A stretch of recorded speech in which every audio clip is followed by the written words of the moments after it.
I'd already started developing on all 8 different personal computers. They were all not compatible. And on Nintendo, on the family computer, or the NES. Tengen, okay, Tengen.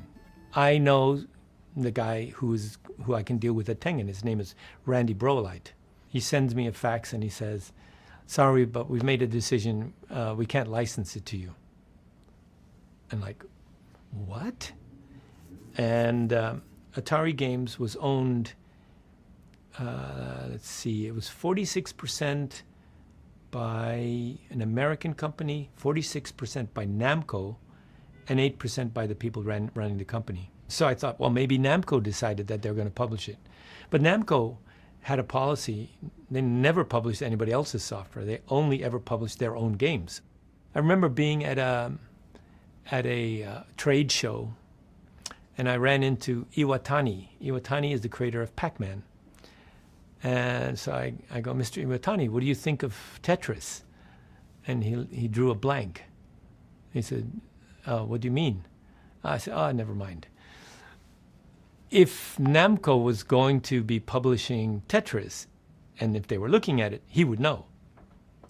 And so the fact that he didn't know meant that Namco had no eyes on Tetris. I said to my team, look, I'm getting on a plane. I'm going to there in San Jose. I'm going to San Francisco. I'm not coming back till I have these rights. I got a meeting. Remember the table with Van Elderen, Nakajima, Randy Brolite, and I was explaining that I had already made a lot of progress on Tetris, and it took me 10 days. You know, I remember having sushi with the president of Atari Games, Nakajima, and on a napkin we made a deal. That's how I end up being able to publish Tetris in Japan. So I thought.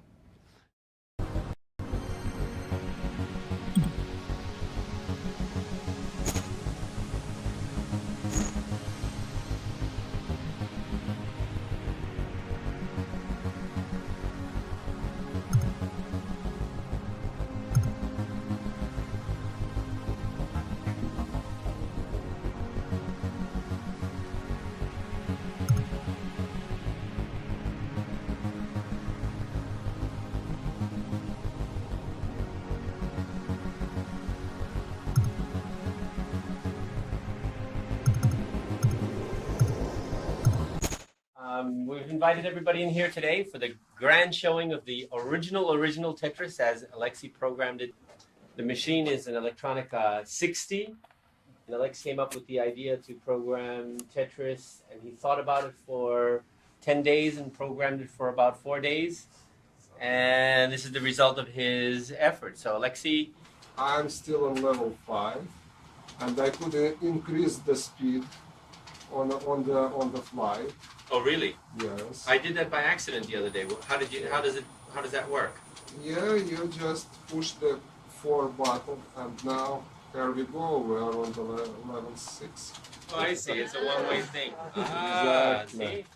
See? My scoring system was a little bit complicated. I had invented some new additions to Tetris. One contribution that Hank made that most people don't know about was the single, double, triple Tetris. The idea of clearing 4 lines at a time, and that gives you the highest score. Like that was Hank. In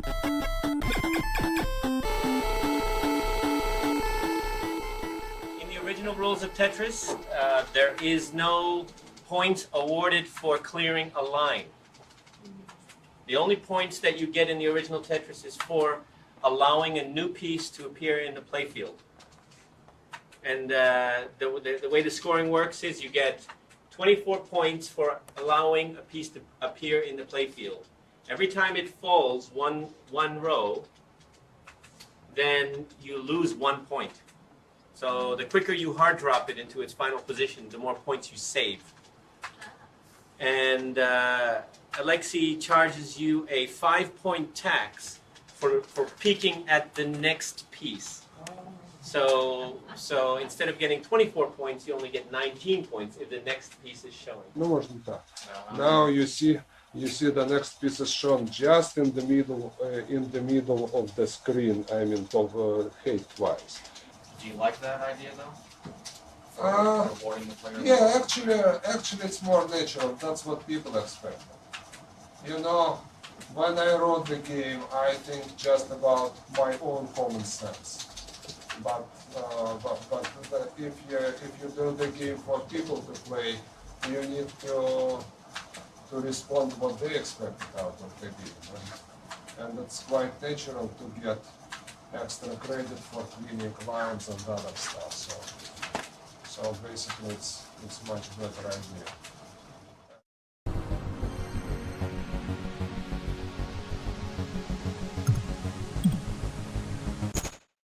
I used to play Tetris in arcade. That was Sega arcade. And before I joined the Sega, I was a teenager. And, the Japanese Game Center, that was a very exciting place.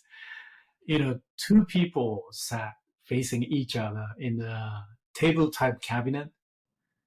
And it was, coins stacked on the table like that.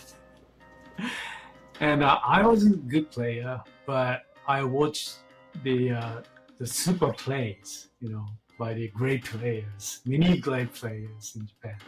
And there was always a huge crowd around the Tetris table.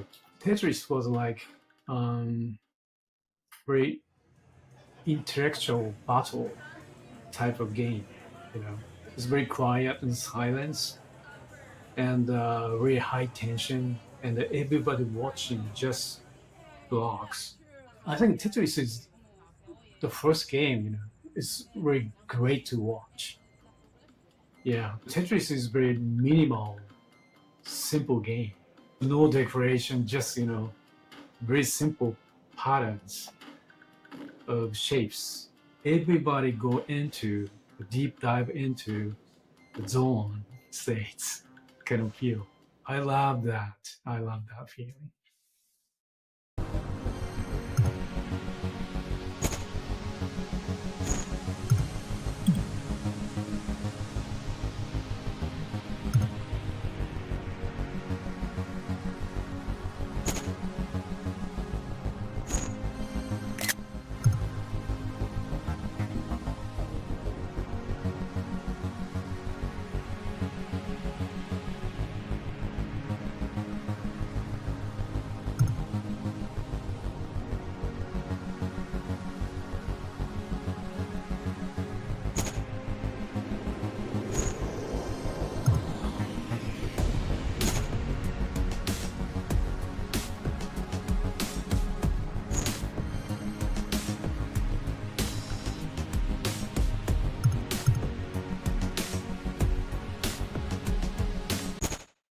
So I send my guys out to get initial orders for Tetris, and they came back and said, we got 40,000 units.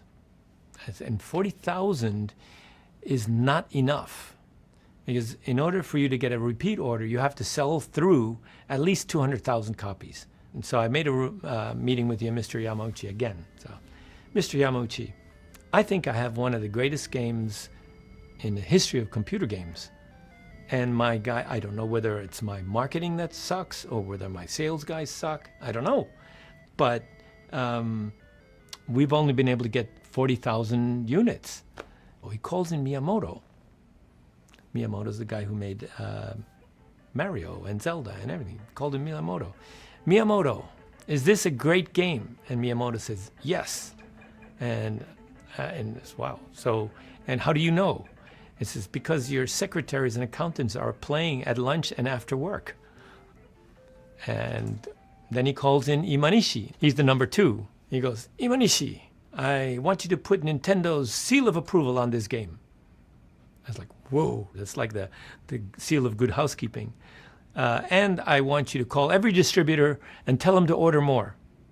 I was like, wow, this is some serious action that's going on here. I remember there was a moment when Yamauchi actually thought, he could buy Tetris from me and then let Nintendo publish it. And he said, you'll make much more money if you let me publish Tetris and I'll pay you royalties. And I said, That may be true, but Tetris is my game.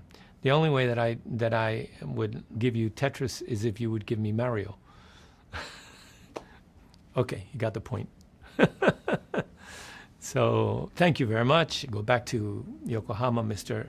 Imanishi calls me back the next day and says, please, please, please don't make me put the seal of approval on the game, because if I do, then every other company is going to want a seal of approval, and then I have to set up a whole department figuring out which games have, get the seal of approval or not, and then it's just going to be a huge headache. So, but I'll call every distributor for you and make them order more. Okay, I thought, well, shoot, as long as I get the orders, I'm fine. So he calls distributors, and we got another 30,000, which is like, oh, come on, So Christmas comes, the distribution has puts our games in all the stores, and it's not selling through. Nobody knows what Tetris is. It's not a game that you can look at an ad and say, oh, I want to play that game. No, you have to play Tetris. And so distributors then, the stores started panicking, the distributors started dumping. Dumping means selling below their cost. I got my guys calling everybody, said, do not dump your software. This is a different pattern from every other game. People have to play the game before they can it'll take off, but it takes off slower. Well, end of January, every place was sold out, and every place was clamoring for more. Beginning of February, we got orders for 200,000 units. Where am I going to get the money for 200,000 units? Because at that time, the way that it worked is you had to pay Nintendo cash up front. Then basically, they go into manufacturing. 2 months later, you get your delivery, it goes into the store. Then you get paid back. So it's 2.5 months before you get your money back. $2.5 million, $2 million, $10 or 1,000 yen a cartridge. And so I went to the bank, and the bank says, where's your collateral for $2 million? And finally, I convinced my wife to convince her family, her father. Basically, they put up all of their real estate, all of it. And so we managed to hang on.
Game Boy was coming. I knew Game Boy was coming out. We'd heard this long before in 88.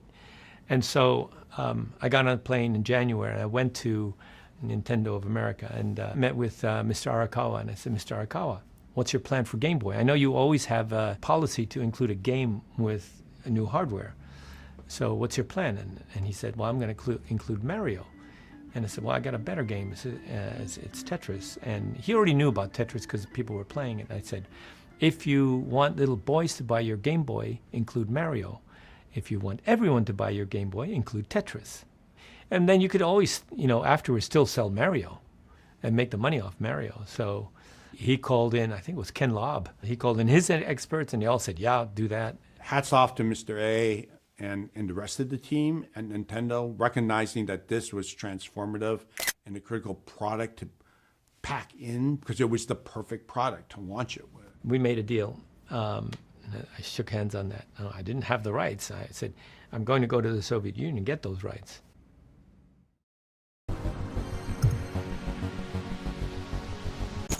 We're on our way from San Francisco to Seattle. Here we are. This is the new Nintendo, one of the new buildings. I think they have 2 new buildings. Okay, the first building you see should be the building where they manufacture the Nintendo unit. Well, we have an appointment with Mr. Arakawa in 5 minutes, so actually we're a little bit early.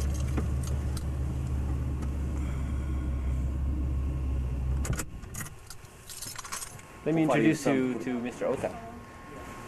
This is Mr. Ota from Nintendo of America. He's probably the most important Japanese.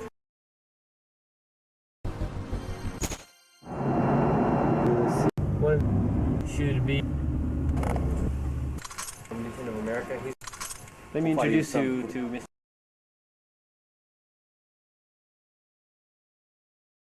Ota. This is Mr. Ota from Nintendo of America. He's probably the most important Japanese person in America next to Mr. Arakawa. That's not true. So, this is a sample of the way Nintendo merchandises.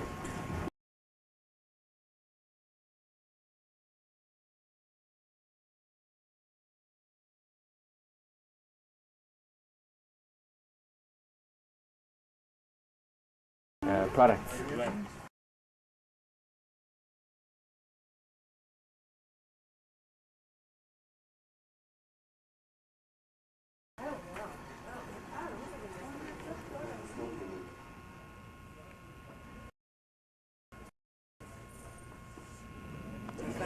This is Nintendo of America's customer support section. The first 2 rows down there answer letters and write stories for the magazines. Panning over here, we see people answering the phones, answering questions about the Nintendo machines. How many of them are there? There are, probably right around 150 to 200 people. We're open from 4 a.m. until 10 p.m. So 4 a.m. till 10 p.m.? Oh my gosh. Okay, and scanning around here, we get into the games counselors. How many game counselors are there? right around 82, and the numbers are growing. 82, and these are people who answer questions about games and How to play games. okay. So altogether, on from that section down to here is all customer support. All the way down here is all customer support. Well, maybe in a couple of years this will be BPS.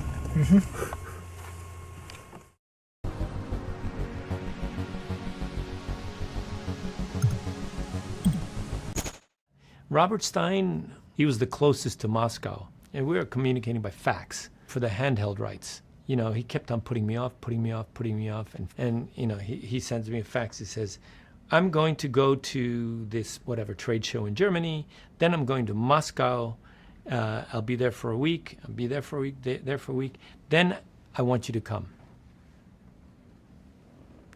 Why? You know, why do I have to come a week after you go to Moscow? What's going on?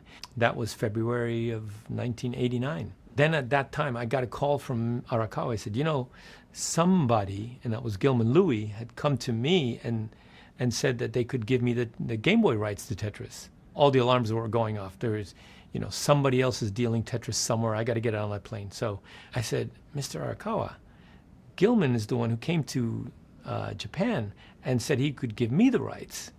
And turned out he didn't have the rights. So I'm about to get on a plane and go to Moscow and get these rights for you. You know, give me a chance to finish my job. He said, okay.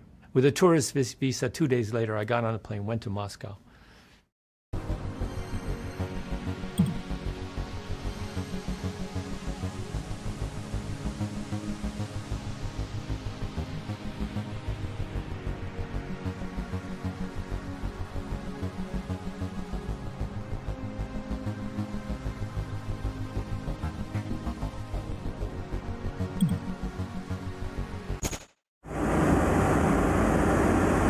I get on a plane with a tourist visa, not knowing anybody or anything. There she is.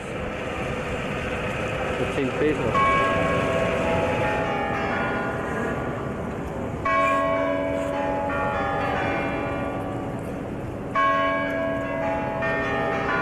I had a video camera because I had no confidence that I would be able to describe what happened to me in Moscow. And so I was recording everything. Okay, this is the hotel from the outside, the Interest Hotel. Actually, it looks wonderful from the outside. This is my room in the Interest Hotel. Oh, look, there's even a mirror. There's a TV. This TV, I tried to plug it in last night, and sparks started coming out of the machine. This is Moscow. It looks pretty gray. That's because it's pretty gray.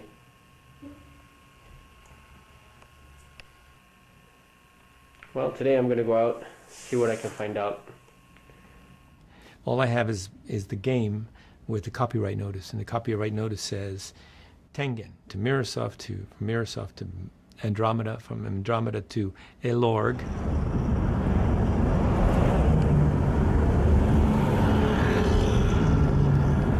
I had a bitch of a time finding Elorg.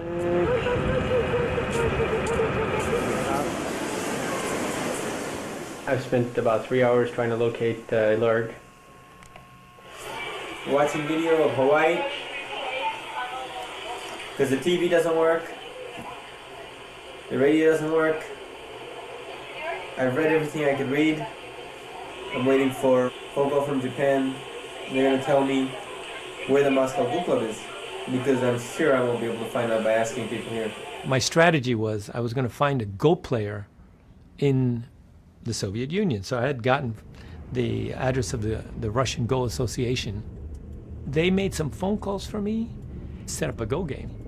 And so the next morning, I had a chance to play Go with the third strongest Go player in the Soviet Union. He was also a 6th Dan, just like Mr. Yamauchi. And like my father, he's also a 6th Dan. I got smart this time and I hired a car. The next day, we hired a limousine. Driver in the mirror. I wonder if we can. Maybe it's too dark to see. So, what's your name? Как зовут? My name is Victor. Victor. Victor. I see. Okay. I get back to my hotel, and in the hallway of the hotel, all of a sudden I see an interpreter.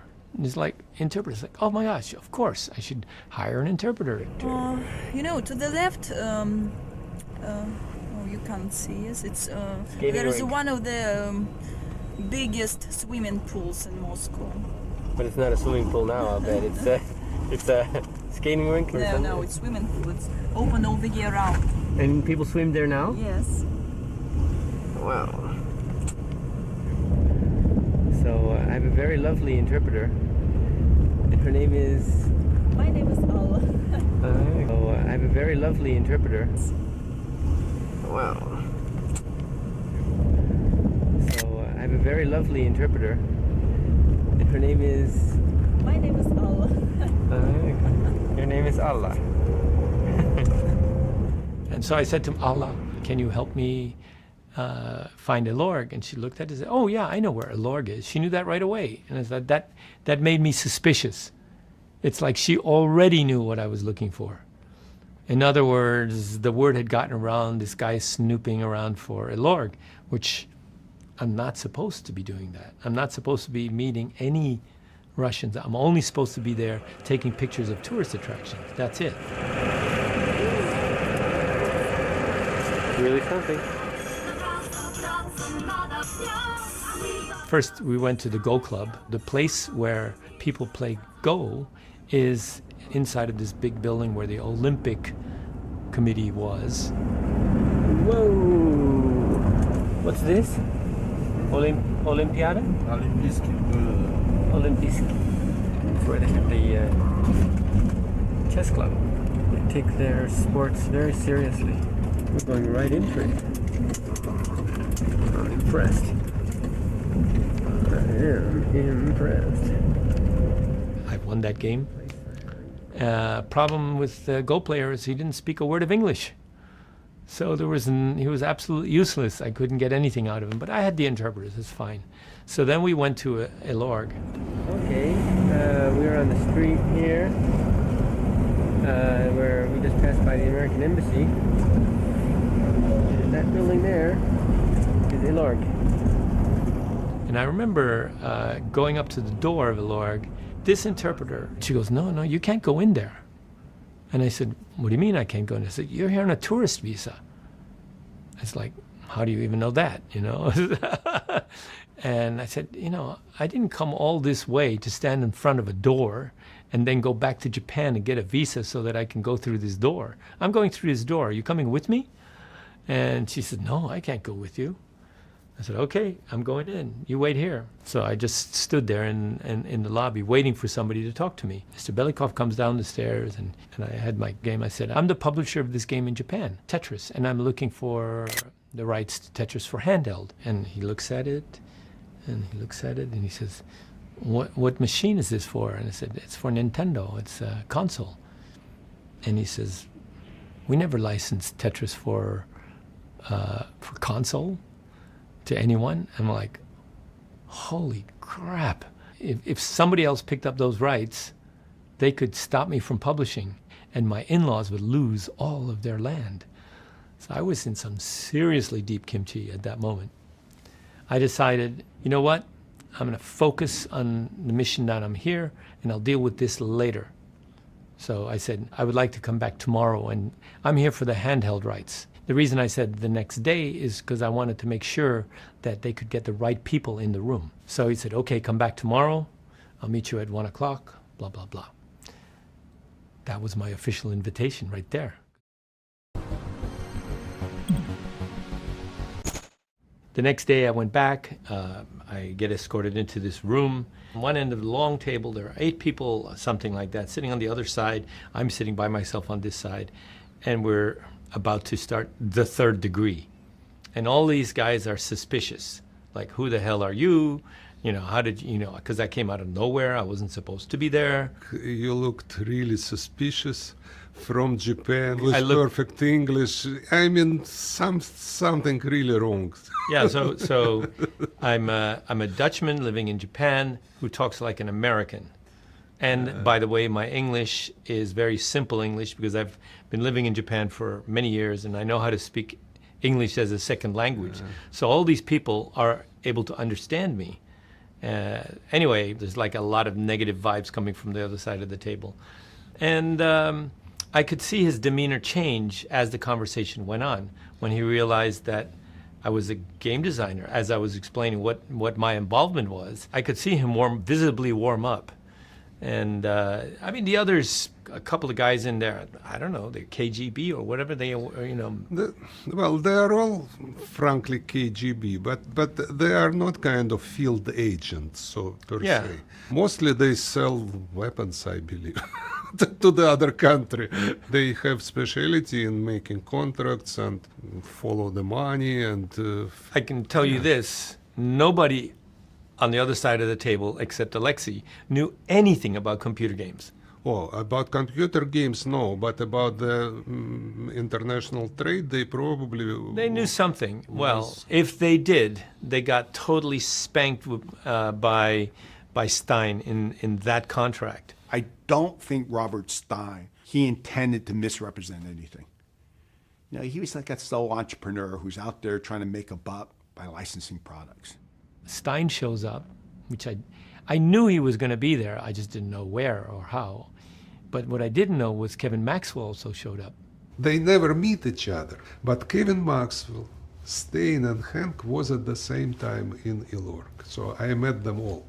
So now there were 3 people in Moscow at the same time trying to get the Game Boy rights. We were supposed to have all rights, not just PC and Mac, but it kind of came out that I'm not sure Stein had all the rights that he needed with this Elord programmer. We found out that Stein started selling the other platform, which we never considered him to have. We were furious when we heard about this. The deal that had been made was between Elorg and Robert Stein, which is Andromeda, for the computer. By the time this deal gets to Microsoft, they read the contract that says, the computer. Oh, that's everything. We got everything. Up until that point, I thought we had all the rights, right? Because Stein represented that as such. Stein had licensed arcade rights to Tengen, because they were an arcade company, and to Sega. And he didn't have those rights. And so the Russians say, yeah, you need to clean that up before we even talk to you about anything else. He came and started crying and saying that he can't afford anything without this platform and that. We say, no, we don't want to even discuss it with you. They came to me and they say, Stein is here. He's looking to figure out the arcade rights. What should we do? Rather than asking for a per unit or something complicated that you can't check, ask him for a big upfront money. And so that is the deal that actually ended up happening between Stein. That's how Tengen and Sega got the arcade rights. I don't think Stein was being evil. I just don't think the communications, the faxing back and forth, the definition of what a computer and a console, all that was kind of blurred at that particular time. Maybe he overrepresented what he had, but he wasn't a lawyer.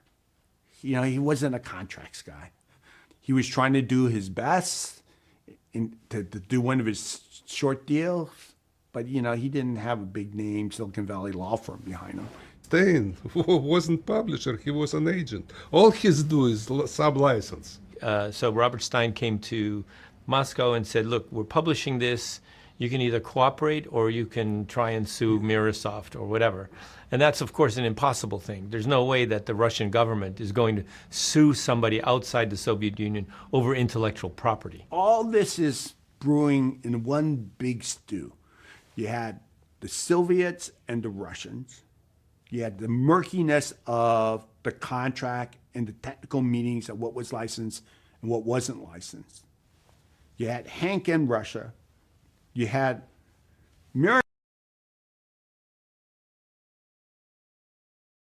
character, kind of the Rupert Murdoch competitor of his era, who had strong relationships with the Kremlin.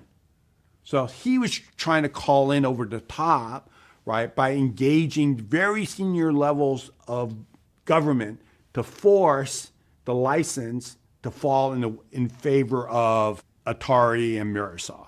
Nobody on the other side of the table had any idea how big the game business was. They were taking the Russians to the cleaners. They were getting a percentage of a percentage of a percentage of a percentage. Just imagine this. Spectrum Holobyte has a quarter where they sell $100,000 worth and they pay $20,000 to Microsoft. That becomes income on the second quarter, $20,000. And from that $20,000, they pay Stein 20%, which is $4,000 in the next quarter. And then Stein reports that in the fourth quarter. So by the time the fourth quarter comes around, it's 20% of $4,000 at $800, out of this huge chain of money. So I said, look, the way I'm going to do this deal is you guys should not care how many sub-licensees. You are going to get a fixed amount of money from each unit that is sold. So I will pay you 25 cents per unit for Game Boy, no matter who sells it in the world, you will get 25 cents. My dad was an honest guy. He could really say, I'm not the richest guy, but I will show you exactly how much money I'm making. Here's an honest deal. Whereas before, they weren't getting an honest deal, obviously. They asked me, so how many copies do you think you're going to sell? And I was thinking, you know, if we're talking about packing it in with Game Boy, maybe 30 million copies. No, come on, you was very moderate with your expectations. Okay, 10 all right. million, maybe 5 million, 10 million. Oh, okay, say it's 10 million. 10 million times a quarter, that's $2.5 million. That is significantly more than they were ever going to make with all the deals that they had done up to the... Totally other area, you know, of revenue. They asked me, when are you coming back to Moscow? And I said, what do you mean? He says, well, we need time to think this over. And I said, I either leave Moscow with the rights to handheld Tetris, or I don't. I leave without it. I'm not coming back. We don't have that kind of time. I made this very official thing, boom, and this, you have 1 week to answer me with... Letter of intent or something. Yeah, with a proposal, you know, and after that, this offer is null and void. I mean,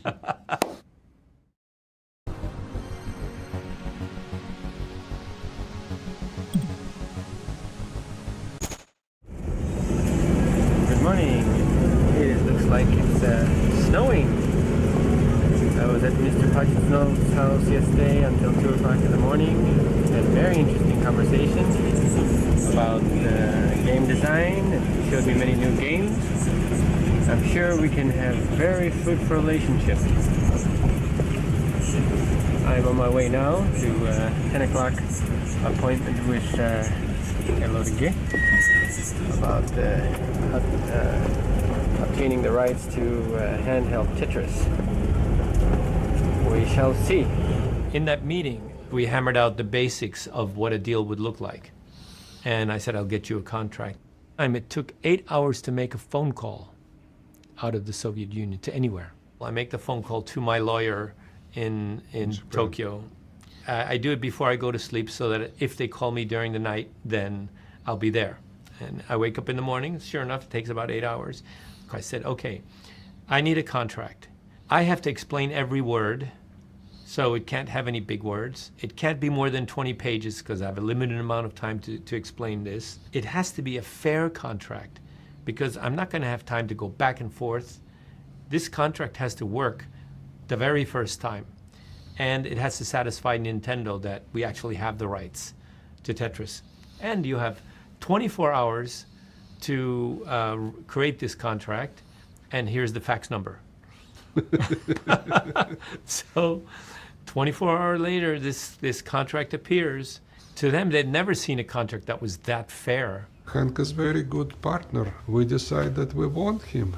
And by the way, since then I found out they used that contract as the basis for all their contracts after that. Including myself, I use this contract a lot. So yeah, we signed a contract. For handheld? For handheld, on Friday. Then they asked me, would you like to do another contract for console? And I said, sorry, but I can't. The company I licensed from, they're a big litigious company. I had read the Atari contract, and my lawyer said that there's a clause in there that says if we don't have the right, you have to help us get it. How the hell did that get into the contract? It's like, oh my God, this is litigation. I have to go back and figure out whether I can do this or not.